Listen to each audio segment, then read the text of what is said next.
그저 육신을 입고 살 뿐인 우리들인데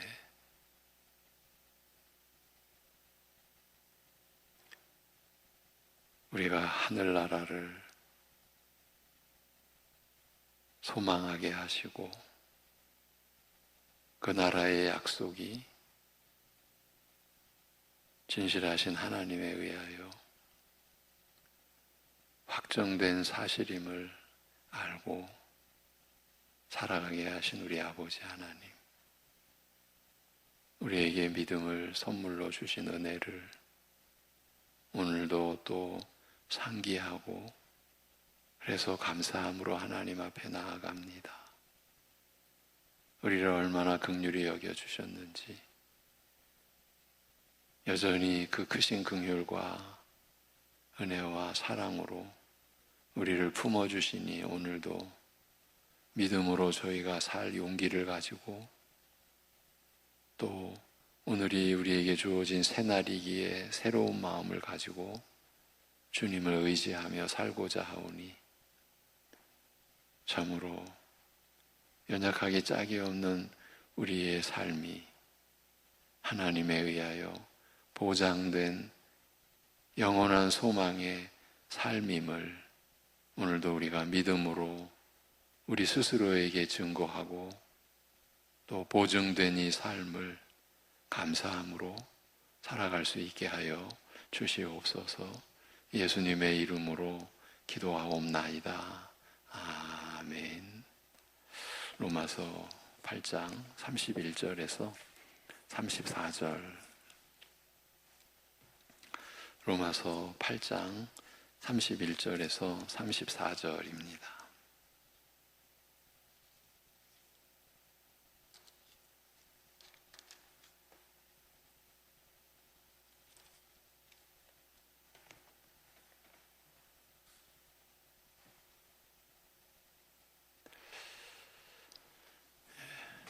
(31절에서) (34절) 같이 보시겠습니다. 그런즉 이 일에 대하여 우리가 무슨 말하리요? 만일 하나님이 우리를 위하시면 누가 우리를 대적하리요? 자기 아들을 아끼지 아니하시고 우리 모든 사람을 위하여 내주신 이가 어찌 그 아들과 함께 모든 것을 우리에게 주시지 아니하겠느냐? 누가 능히 하나님께서 택하신 자들을 고발하리요? 의롭다 하신 이는 하나님이시니 누가 정죄하리요? 죽으실 뿐 아니라 다시 살아나신 이는 그리스도 예수시니 그는 하나님 우편에 계신 자요 우리를 위하여 간구하시는 자시니라. 아멘.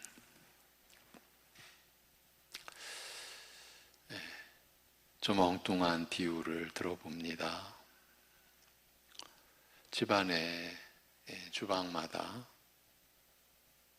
칼이 준비되어 있습니다. 그 용도는 음식을 장만하기 위한, 요리를 위한 칼이죠. 칼을 쓰다 보면 날이 무뎌지기 마련입니다. 그래서 가끔은 칼을 갈아주어야 합니다. 선배 목사님 중에는 은퇴하시고 나셔서 이제 예배당 내에 식당이 마련된 교회들을 찾아다니시면서 무뎌진 칼을 갈아주시는 분이 계셨습니다. 이제 저희 교회에도 한번 오셨었는데 꺼내놓고 보니까 칼이 한두 개가 아니더라고요.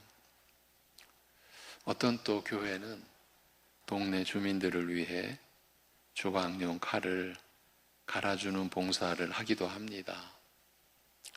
그런데 아무리 칼을 잘 갈아 놓아도 사용하지 않으면 무용지물이 되고 맙니다. 그러니까 잘 갈아 놓은 칼은 가족을 위해 음식을 마련하는 이에게만 유용한 것이라는 말입니다. 만일에 집안 주방을 거의 사용하지 않고 저 동남아 지역에 가면 삼시세끼를 거의 외식한다고, 그렇게 집안 주방을 거의 사용하지 않고 외식만 하는 가정이라면 아무리 잘 갈아놓은 칼이라 해도 장식용에 불과할 것입니다. 아니, 장식용이라기보다는 그냥 고철 덩어리죠. 그냥 집안에 고철 덩어리 하나 놓은 거에 불과한 것이죠. 왜 이런 엉뚱한 얘기를 들고 나온 것일까요? 본문의 이 주옥 같은 은혜로운 말씀이 어떤 분들에게는 날마다 영혼의 양식이 되고 때로는 쓰라린 심정에 부어지는 위로의 생수가 되기도 하지만 다른 어떤 분들에게는 단지 신앙의 장식품 같이 쓰여지기도 할 것입니다. 그저 아름답고 감동스럽게 여겨질 뿐 실제로 자신이 지금 처한 상황에 부어지는 한없는 위로와 격려의 은혜로까지는 감지를 못한다는 말입니다.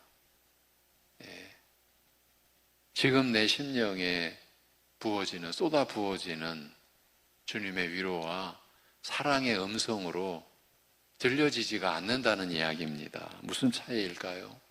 어디에서 이런 구분이 일어날까요? 이 구절에 말씀 앞에 전개된 로마서 말씀에 그 답이 있습니다. 믿음으로 의롭다함을 받은 신자가 이제 주님을 닮아가고자 하는 본래의 신앙생활을 영위하고자 할 때에 본문 말씀은 더할 나위 없는 주옥 같은 말씀으로 늘 다가오게 될 것입니다. 사람들이 열심히 뭔가를 할 때 치열하게, 이런 이제 형용사를 쓰죠. 치열하게 살고 있습니다. 치열하게 목적을 이루기 위해 애를 쓰고 있습니다. 치열하게 신앙생활을 하는 신자분들에게 오늘 본문 말씀은 말할 수 없는 힘이고 위로고, 이 말씀을 대할 때마다 바로 내 옆에서, 아니 내 안에서 들려오는 하나님의 음성처럼 이렇게 나를 위하시는데, 아니 창세전까지 거슬러 올라가서 나를 미리 아시고 미리 정하시고 나를 부르신 분이 계신데 내 지금 상황이 어떻다고 내가 여기서 내가 아무리 못나고 그렇게 연약하고 무지렁이 같고 때로는 벌레만도 못하게 내 스스로가 그렇게 여겨진다 할지라도 내가 나 자신을 버리듯이 좌절하고 내가 무너진 채로 있을 수 있겠는가? 새 용기를, 새 의지를 우리 안에서 부릴 듯 또 일으켜 주시는 성령님의 역사를 오늘 말씀을 통해서 우리가 입을 수 있는 그 말씀 아니겠습니까? 여러분이 나름대로 경험해 오신 그런 내용을 제가 말씀드린 거예요. 그러나 그냥 내가 육신으로 사는 삶이나 신앙으로 사는 삶이나 경계선이 없이 마치 너무나 적응을 잘 하듯이 세상에 가서는 세상의 방식대로 너무나 편하게 살아가고 또 신앙의 울타리라고 하는 그렇게 여겨지는 곳에 있을 때는 또 신앙의 원리대로 그냥 예를 들어서 이 정도로 살아간다면 오늘 본문이 그렇게 생명의 말씀으로 우리의 심령에 작용할 수 있겠느냐, 그 얘기를 하기 위해서 느닷없이 저하고는 상관도 없는 주방의 칼 얘기까지 제가 꺼내 들었습니다. 어제 수요예배 마치고 이제 집에 돌아가는데 이제 이 본문을 생각하는데 갑자기 주방 칼이 떠오르는 거예요. 참 신기하다, 저 스스로도. 근데 가만히 생각해 보니까 이유가 있는 거예요. 예. 오늘은 바로 이 내용을 개략적으로 다시 한번 돌아보는 기회를 갖도록 하겠습니다. 믿기 전에 우리가 살던 삶에 대하여 로마서는 이렇게 말합니다. 너희가 그때 무슨 열매를 얻었느냐? 그때 믿기 전이죠. 이제는 너희가 그 일을 부끄러워하나니 이는 그 마지막이 사망임이니라. 로마서 6장 21절입니다. 간혹 은혜를 알지 못하던 때 품었던 생각이나 그때 좋아하던 일이 불쑥 떠오르는 때가 있습니다만 내가 무슨 정신으로 그런 일에 빠졌던가 부끄러워 얼굴이 달아오르면서 숨어버리고 싶은 심정이 됩니다. 바울은 하나님을 위한다고 하면서 실제로는 하나님을 대적한 옛일, 바울 자신의 그 옛일, 하나님을 위한다고 하면서 하나님을 위하는 입장이라면 둘째가라면 서러워할 그런 입장에 있었던 바울. 그러나 실제로는 하나님을 너무나 치열하게 대적한 그 옛일을 떠올리면서 내가 하나님의 교회를 핍박하였으므로 사도라 칭함을 받기에 감당치 못할 자로라. 소위 부활장이라고 하는 고린도전서 15장에서 바울은 이런 진술을 합니다. 내가 하나님의 은혜를 감당치 못할 자다. 내가 사도로 칭함받기를 감당치 못할 자로라고 말하며 또 디모데에게 보낸 서신에서는 내가 전에는 회방자요 핍박자요 포행자이었으나 도리어 긍휼을 입은 것은 내가 믿지 아니할 때에 알지 못하고 행하였음이라.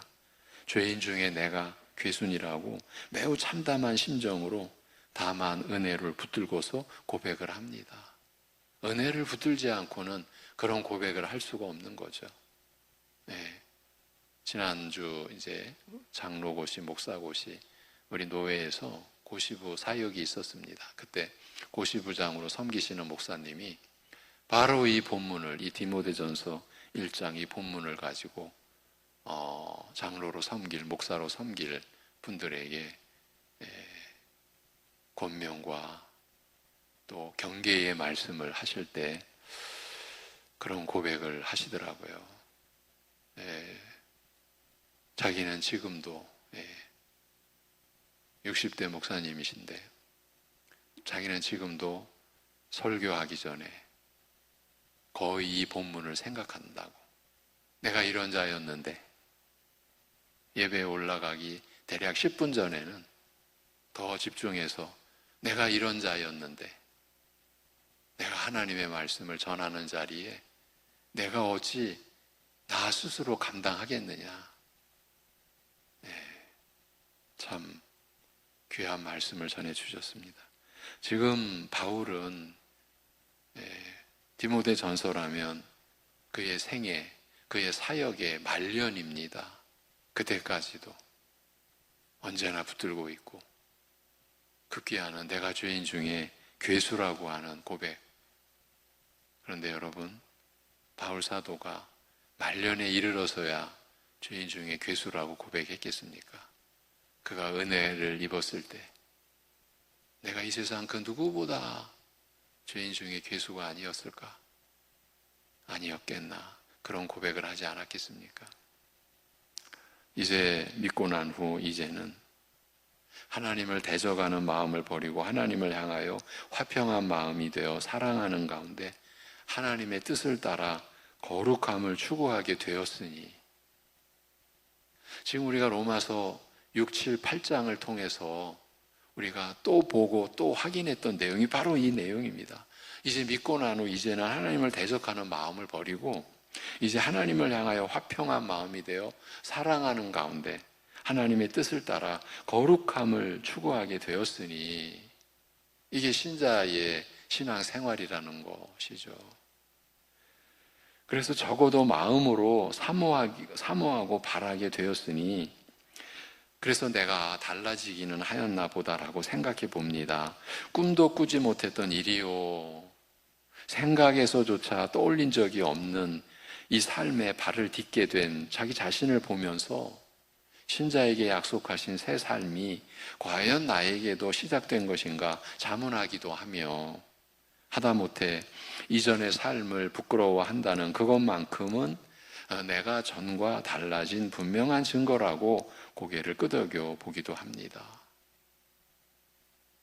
내 안에 있는 부패한 성품을 서슴없이 있는 그대로 드러내던 과거의 삶을 떠올리면 이런 죄인에게 성결한 삶은 가당치 않은 일이라는 두려운 마음으로 조심하고 삼가면서도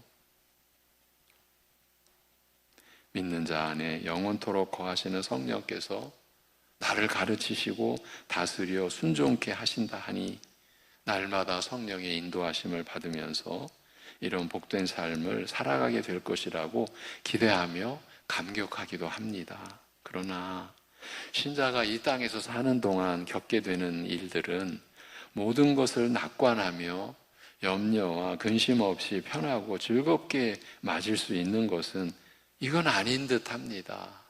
우리가 경험하는 그대로입니다. 믿는 자의 삶은 그리스도와 함께 고난받는 삶이요, 비록 장래의 영광을 바라기는 하나 또한 온 피조계와 함께 죄의 허무와 썩어짐의 종노릇을 인하여 탄식하며 고통하는 가운데 살아가는 힘겨운 삶이라고 성경은 밝히고 있기 때문입니다. 그런가 하면 정작 이처럼 어렵고 힘든 삶을 살아야 할 우리 자신, 내 자신은 참으로 연약한 자라고 말합니다. 놀랍고 풍성한 은혜를 이미 누리고 있음에도 우리는 여전히 연약함에 쌓여 있다고 말합니다. 연약하여 도움을 바랄 수밖에 없는지라 매일 순간마다 하나님께 은혜와 도우심을 구하여야 할 우리가 심지어 마땅히 빌 바를 알지 못할 정도로 또 무지하다고 말합니다.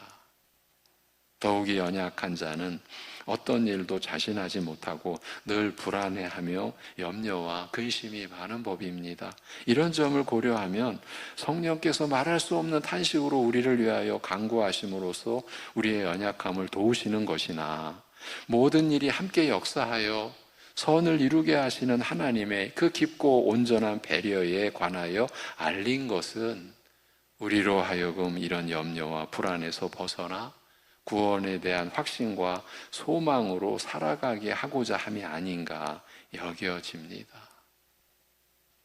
며칠 동안 또 우리가 확인해 왔던 그 내용입니다. 어떤 일이 닥치든지 결국은 모든 일이 함께 역사하여 선을 이루게 하시는 하나님의 은혜는 하나님을 사랑하는 자들에게 베푸시는 은총이라, 즉 은혜를 입어 하나님을 사랑하게 된 우리 신자들은 모두 이런 은총 속에서 살아간다고 하였습니다만, 바로 이어 이들은 하나님의 정하심을 따라 부르심을 입은 자들이라고 덧붙여 설명함으로써 우리 신자에게 일어나는 모든 일로 하여금 합력하여 선을 이루게 하시는 하나님의 배려 속에 담긴 뜻이 한층 더 깊은 것임을 알려주고 있습니다. 모든 일이 합력하여 선을 이루게 하시는 은총을 우리 신자에게, 그 그리스도를 믿어 하나님을 사랑하게 된 자들에게 베푸신다고 하였습니다만, 믿음으로 이런 자리에 서게 된 것 자체가 하나님께서 정하신 뜻에 따라 우리를 부르시는 곳으로 말미암는다고 밝히고 있기 때문입니다. 말하자면 우리 자신의 뜻이나 어떤 조건에 앞서 하나님께서 정하신 뜻을 따라 우리를 부르시는 은혜가 결정적임을 밝힘으로써 우리 구원의 근거와 확실함이 나에게 있지 않고 하나님께 있음을 알리고 있는 것입니다. 이러한 사실이 우리에게 얼마나 복된 것입니까? 하나님께서 친히 정하신 뜻을 따라 우리를 부르시는 그 부르심이 어떤 것인지 또 자세히 설명하되, 미리 아신 자를 미리 정하시고 예정하신 자를 부르시고 부르신 자를 의롭다 하시고 의롭다 하신 자를 영화롭게 하신다 하고 말합니다. 이거야말로 모든 일이 함께 역사하여 선한 결과에 이르게 되는 바로 그 실체요, 그 내용 아니겠습니까?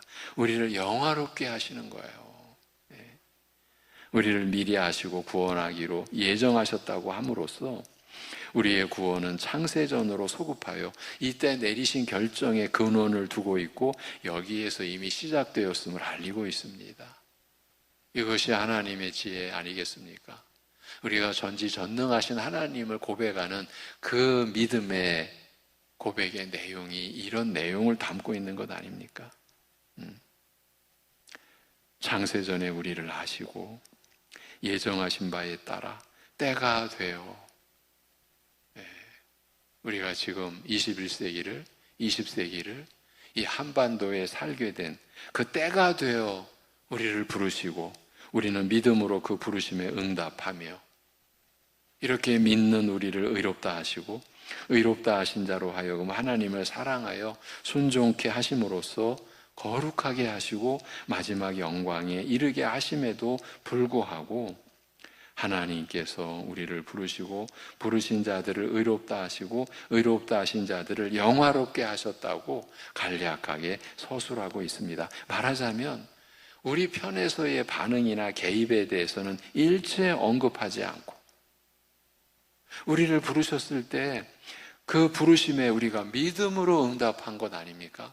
그런데 우리 편에서의 반응이나 개입에 대해서는 일체 언급하지 않고 하나님께서 부르시고 의롭다 하시고 영화롭게 하셨다는 말로 하나님께서 일방적으로 우리의 구원을 이루어 가시는 것으로 서술하고 있는 것입니다. 이런 서술 방식에서 즉 연약한 우리의 모습 그리하여 구원에 대하여 불확실하고 불안하게 느끼게 하는 요소를 다 생략하고 오직 하나님 홀로 우리의 구원을 시작하시고 이루시고 마치시는 것으로 서술한 것에서 우리의 구원이 하나님의 무한한 사랑과 능력과 진실하심에 의해 확고하여 흔들림이 없음을 알리고자 하는 의도를 읽을 수 있는 것입니다. 말하자면 우리의 구원을 창세전에 시작하시고 마지막 날까지 오직 그 뜻대로 이루어 가시는 하나님의 일방적인 역사에서 오히려 우리 구원의 확실성에 대한 가장 든든한 보증을 발견하게 되는 것입니다. 우리 구원의 확실성과 안전성이 나의 어떤 조건에 달려있는 것이 아니라 오직 하나님께 달려있음을 알림으로써 우리의 연약함 때문에 불안해하거나 염려하거나 낙심하고 좌절하는 것에서 벗어나게 하는 것입니다. 그리고서 오늘 본문 31절 그러므로 이런 일들에 대하여 지금까지 방금 앞까지 대략적으로 하나님께서 우리의 구원을 창세 전부터 예정하시고 선택하셔서 이루어 가신 그 하나님의 역사를 우리가 방금 전 나눴지 않습니까? 이런 일들에 대하여 그러므로 이런 일들에 대하여 우리가 뭐라 말하리요? 하나님께서 우리를 위하시니 누가 우리를 대적하리요? 우리는 참으로 연약하나 이처럼 연약한 우리를 하나님께서 이와 같이 세심하고 철저하게 도우시고 배려하심을 말한 다음 하나님께서 그 택하신 자, 곧 우리 신자를 위하시는 것이 얼마나 깊고 풍성하며 지극한지 새삼 확인하되 이런 일들에 대하여 우리가 무엇라 말하리요라고 묻고 있습니다. 그리고 하나님께서 이렇게 우리를 위하시니 누가 이런 우리에게 맞서 대적할 것인가라고 담대하게 묻습니다. 여러분, 이렇게 말씀하신 그 배경, 그 전제 그리고 오늘 우리의 현실을 계속 연결하며 우리는 이 진리의 말씀 속에서 우리에게 부어지는 은혜를 우리가 맞아들여야 합니다. 얼마나 많은 신자들이 자신의 연약함 때문에 괴로워하고 때로는 잠시 교회를 떠나기도 하고 여러분 떠나서 위로를 받습니까? 떠나봤던 분들은 압니다. 그 처절한 고통을 돌아올 때 깨닫습니다. 하나님의 은혜가 아니면 내가 못 돌아온다.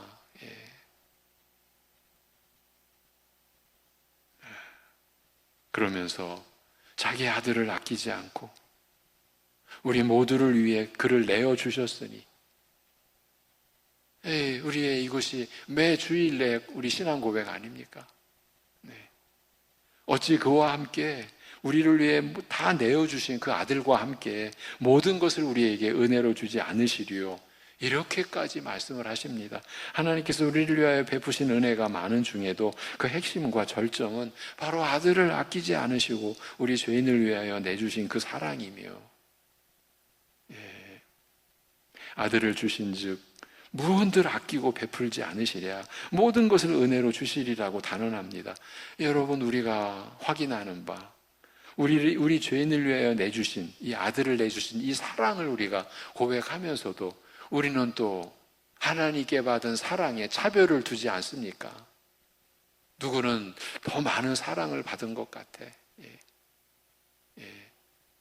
제 앞에 와서 근 1년 아니 2년 넘게, 적어도 한 주간, 2주간에 한 번씩은 저를 만나시면서 어떻게든 믿음으로 살아보려고, 그런데 그런 그분의 고백 중에 왜 남들은 그렇게 사랑을 많이 받는데 나는 왜 그렇게 풍성한 사랑을 못 받고 사는지, 지금 그분은 우리 교회를 떠나서 상당히 어려운 처지에 계십니다. 너무 아픈 거죠. 가슴 아픈 거죠. 하나님의 말씀을 펼쳐놓고 우리를 향하신 하나님의 사랑은 독생자를 죽이신 거기서만이 발견되어져야 됩니다. 몇 주 전에 요한 1서를 통해서도 사랑의 본질은 거기에 있습니다. 그런데 그 말씀이 현실의 두꺼운 그 시험 속에서 자꾸 가슴에서 튕겨져 나가는 거예요. 그 말씀을 확인하고 그 다음 주에 만났을 때 또 그 말씀이 튕겨져 나간 것이 확인이 돼요. 그 사랑을 확인하기 위하여 그분은 방황하고 있는 거예요. 여러분이 생각할 수 없는 어떤 그런 모습까지도 그 사랑을 갈구하면서, 이미 하나님은 그 사랑을 이루셨는데, 확증해 주셨는데, 그리고 이미 부어주셨는데 그 사랑을 자기는 남들보다 못 받는다고, 얼마나 그 영혼이 불쌍한지. 여러분, 그런데 하나님의 말씀은 그렇게 주어진 거예요. 아들을 주신즉 무언들 아끼고 베풀지 않으시랴 모든 것을 은혜로 주시리라고 단언하는 거예요. 우리말로 잘라서 말하는 거예요. 뒷말이 필요 없게. 그러면서 누가 하나님의 택하신 자들을 대적하여 고소하리요 의롭다 하시는 이가 하나님이시니라. 정죄하는 자가 누구냐? 죽으시고 더욱이 부활하신 이가 그리스도 예수시요 그는 하나님 우편에 계시면서 우리를 위해 간구하신다라고 말씀을 합니다. 그 뜻대로 택하시고 부르시고 의롭다 하신 이가 하나님이시니 누가 택하신 자를 대적하여 고소하리요라고 묻습니다. 하나님께서 그 기뻐하시는 뜻대로 우리를 택하시고 부르시고 의롭다 하셨으니 누가 감히 하나님의 이런 뜻과 결정에 맞서겠는가라는 뜻이에요. 더욱이 그리스도께서 우리의 죄를 위하여 죽으시고 부활 승천하여 하나님 우편에서 우리를 변호하여 대언하시니 누가 우리를 정죄하리요라고 묻습니다. 예수님께서 친히 죄인을 위하여 대신 죽음의 고난을 받으심으로써 하나님께서 죄인을 용서하시고 의롭다 하실 완벽한 근거를 마련하셨으니 누가 이를 부정하고 우리 믿는 자를 정죄하겠는가라는 뜻입니다. 죄인의 죄를 친히 대신 지시고 죽임당하신 그리스도께서 부활 승천하여 하나님의 우편에서 우리를 위하여 대언하시니, 변호하시니, 죄인을 위하여 친히 죽으신 그가 죄인의 편에 서서 변호하시는 그 대언이 얼마나 큰 권세가 있을 것이며 얼마나 진실할 것이며 얼마나 강력할 것인지 일깨우는 말씀이에요. 나를 위해 친히 죽임 당하신 분으로서 내 편에 서서 나를 위해 변호하시는 예수님의 대언은 천지의 그 어떤 것보다 큰 권세가 있으며 힘이 있을 것입니다. 이것이 신자된, 그래서 하나님을 사랑하게 된, 하나님을 사랑해 가고 있는 모든 신자들에게 이것이 주어진 말씀입니다. 은혜입니다. 이것이 하나님의 음성입니다. 내가 나의 피, 이게 주님이 이제 우리를 변호하시는 그 내용입니다. 내가 나의 피, 곧 나의 죽음으로 이 사람의 죄값을 치렀노라고 변호하시는 말씀 앞에, 그 말씀 앞에서 하늘과 땅의 그 누구도 그 무엇도 입을 열어 반박하거나 이 의의를 제기하지 못할 것입니다. 여러분, 우리가 전도하는 자리에서 우리가 확신을 가지고 말하는 게 예수님 그분의 죽음이 내 죽음을 대신한 죽음이라고, 그분이 흘리신 피가 내 죄값을 치른 죽음의 피라고, 이게 우리가 전도하는 내용 아닙니까? 우리가 복음을 전할 때 우리 안에 확신이 차오르는 것은 내 의지가 아니라 내 안에 성령께서 우리 안에서 충만하게 확신을 주시는 그 말씀 아닙니까? 지금 예수님께서 내가 나의 피로, 곧 나의 죽음으로 이 사람의 죄값을 내가 치렀다, 이렇게 변호하시는 말씀 앞에서 하늘과 땅의 그 누구도 그 무엇도 입을 열어 반박하거나 이 의의를 제기하지 못할 것입니다. 이와 같은 놀랍고도 풍성한 은혜의 말씀은요, 그저 단순하게 말씀을 드리면 오직 신자답게 살고자 하는 이들에게 유효한 것이에요. 내가 왜 사는가? 그때 우리는 우리 자신의 신분을 돌아보는 거잖아요. 내가 신자 아닌가? 내가 하나님의 그 영원한 나라의 권속, 백성된 자 아닌가? 아니, 내가 우리 아버지 하나님의 자녀된 자 아닌가? 여기서 우리는 왜 사느냐가 결정되고 어떻게 사느냐가 이미 확보된 것 아닙니까? 그렇게 살려고 하는 자에게 이 놀라운 말씀이 그야말로 놀라운 말씀으로 우리의 육신의 전 세포를 새 생명으로 충만케 하고 우리의 감정, 우리의 지식, 우리의 의지 전체가 그 은혜의 다스림을 받게 되는 것 아닙니까? 그렇지 않는 경우라면 이렇게 아무리 복되고 놀라운 말씀이라도 그저 한순간 눈을 즐겁게 하는 용도로 밖에는 쓰여지지 않을 것입니다. 그저 한순간, 그저 마음에 그저 작은 진동, 야, 놀랍구나, 이런 말씀이 기록되어 있구나, 어쩌면 그 정도로 그냥 스치듯 감동과 감격에 온전히 우리가 들어가지 못하고 그저 그 감동의 그 언저리를 스치고 지나가면서 야, 이런 말씀이 있구나, 그러면서 전혀 자신의 삶과 무관한, 아무런 영향도 미치지 못하는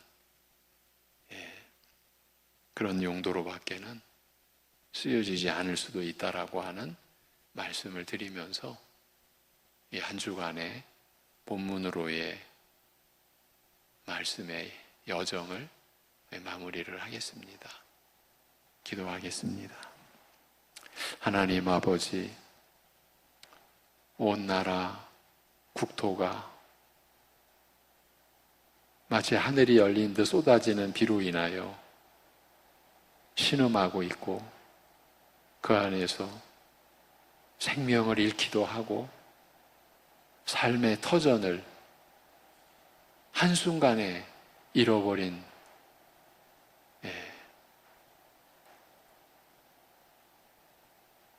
그야말로 일생의 모든 것을 다 잃어버린 그런 막연자실한 그런 상황에 놓여 탄식하기도 합니다. 아버지 하나님, 이런 연약한 인생인데, 이런 연약한 피조물 사람들인데 어찌 하나님 없이 하나님을 대적하며 살고 있는지, 그런 가운데 창세전에 예정하시고 선택하신 대로 우리를 부르셔서 믿음으로 살게 하셨사오니 그 은혜가 얼마나 큰지 이 새벽에 또 우리가 돌아봅니다. 우리에게 주신 감당할 수 없는 이 진리의 말씀, 이 은혜의 말씀 앞에서 우리를 얼마나 어떻게 위하시는지, 또 이 말씀을 받으면서 그렇게 무지하고 연약한 중에도 하나님이 주신 은혜를 따라 믿음으로 살고자 하는 우리에게 하나님이 얼마나 큰 기대를 갖고 계시고 얼마나 그런 우리를 사랑하시는지를 또 확인하는 이 시간을 우리가 허락받아 싸우니 감사드립니다. 아버지 하나님, 살아갈수록 더 연약함을 느끼는 우리이기에 이 생명의 말씀에 우리가 더 붙들리기를 소망하고, 그래서 말씀의 역사 속에서 그 말씀이 우리를 세우는 은혜를 우리가 매일 누리며 살아갈 수 있게 믿음의 삶이 되게 우리를 주장하여 주시옵소서. 오늘 이렇게 험악한 날씨 속에서도 정말 어려운 일을 겪은 우리 가족이, 우리 신자, 우리 가족이 어려운 일을 감당해야만 합니다. 그 심령을 붙들어 주시옵소서. 믿음을 포기하지 않게 하여 주옵시고, 그 어려움 속에서 그러나 그 어려운 우리를 결코 부끄러워하지 아니하시고 눈을 돌리지 아니하시고 더 눈동자같이 우리를 살피시는 주님의 은혜를, 주님의 사랑을, 우리와 함께 하시는, 우리를 위하시는 주님을 의지하며 그 어려운 일을, 이 우중 속에서 감당해야 될 그 일을 감당할 수 있는 은혜를 허락하여 주시옵소서. 연약함 속에 병상에 있는 우리 가족들, 바로 그곳이 주님을 모시는 하늘나라, 그곳이 바로 주님이 함께 하시고 사랑 베푸시는 그 나라인 것을 고백할 수 있는 믿음의 하루가 되게 하여 주시옵소서. 7월 첫 주부터 이어진 우리 유치부 성경학교에서 또 다른 교회 학교 준비되어지고 있는 그 모든 일정 속에 하나님 친히 간섭하여 주시옵소서. 이 모든 것을 주님께 의탁드리옵고 우리 주 예수 그리스도의 이름으로 기도하옵나이다. 아멘.